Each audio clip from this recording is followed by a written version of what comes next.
Iran एक ऐसा देश जिसके supreme leader ayatollah Ali Khamenei ने एक ऐसा बयान जारी किया जिसको सुनकर हर ईरानी रोने लगा। यहाँ तक कि ईरान के सबसे बड़े दुश्मनों में से एक इराक ने जब ये बयान सुना, वहाँ की आवाम भी ईरान के सपोर्ट में उतर आई। आखिरकार ये बयान क्या था? मैं बूढ़ा हो गया हूँ, मेरा शरीर बेकार है, मैं कुर्सी पर बैठकर इस युद्ध को देख रहा हूँ। अगर इजराइल को लगता है कि मुझे मारकर ये जंग रुक जाएगी तो ये उनकी गलतफहमी है। ये जंग ईरान के लोगों ने लड़ी है और वो हमेशा इस जंग को जीतेंगे। और अगर आप मुझे मार भी देते हैं तो ईरान को कोई भी नुकसान नहीं होगा। सैयद आयतुल्ला अली खामनेई का ये बयान अगर कोई अपाहिज भी सुन ले, वो भी ईरान के लिए जंग करने के लिए तैयार हो जाए। इस बयान ने इस जंग का नक्शा बदल दिया और दुनिया के बहुत से मुल्क ईरान के सपोर्ट में उतर आए। सुप्रीम लीडर खामनेई कहते हैं कि अमेरिका एक शैतान है और इजराइल एक कैंसर है, इन्हें काट कर फेंक देना चाहिए। और एक तरफ नेतन्याहू ने कहा कि आयतुल्ला अली खामनेई को मार देना चाहिए जिससे कि ये जंग रुक जाएगी। यहाँ तक कि अमेरिका के राष्ट्रपति डोनाल्ड ट्रंप ने कहा कि हमें पता है कि आयतुल्ला अली खामनेई कहाँ छुपे हैं, लेकिन हम उन्हें फिलहाल अभी नहीं मारेंगे। यहाँ से साफ पता चलता है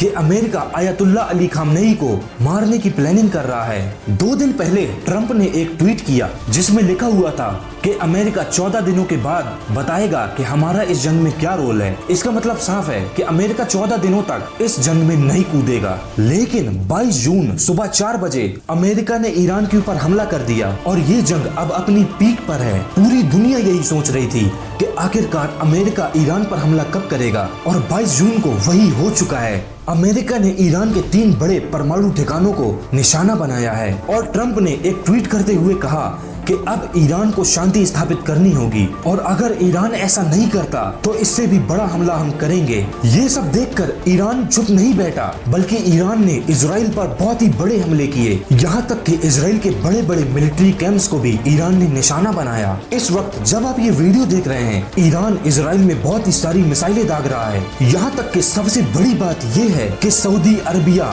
वो भी इस जंग में अमेरिका का साथ दे सकता है। अमेरिका के इस बड़े हमले के बाद डोनाल्ड ट्रंप ने ट्वीट करते हुए कहा कि हमारा ये अटैक सक्सेसफुल हुआ है, लेकिन ईरान का बयान भी आ गया। ईरान ने कहा कि इस हमले से हमें कुछ ज्यादा नुकसान नहीं हुआ, कोई भी न्यूक्लियर लीकेज यहाँ पर नहीं देखी गई। इस हमले के बाद डोनाल्ड ट्रंप ने एक ट्वीट किया और उसमें कहा कि ये वक्त पीस का है। क्या इसको इतना भी समझ नहीं आता कि किसी के ऊपर बम गिराकर तुम पीस की बात कर रहे हो? ये बात सिर्फ यहाँ तक नहीं है, इसके आगे आप ये वीडियो देखिए।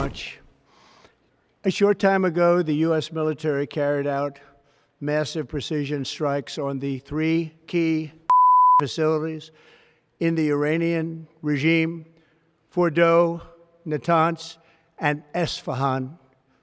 Everybody heard those names for years as they built this horribly destructive enterprise.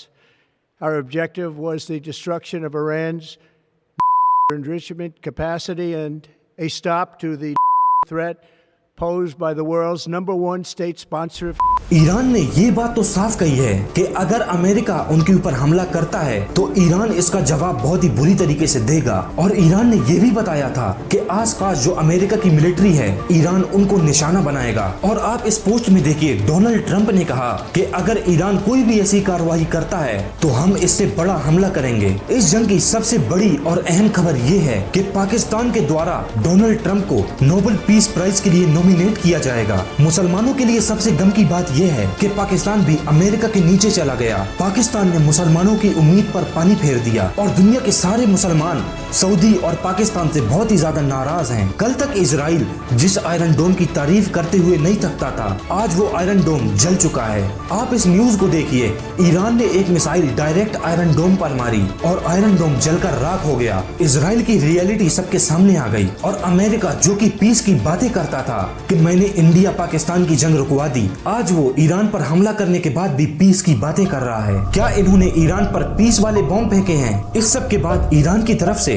Straight of hormones को बंद करने की बात की जा रही है। अगर ईरान ने इसको बंद कर दिया तो इससे पूरे यूरोप को बहुत ही बड़ा नुकसान होगा। यहाँ तक का इसका इम्पैक्ट इंडिया पर भी होगा। अगर आपको इजराइल और ईरान की और भी ज्यादा जानकारी लेनी है तो सब्सक्राइब।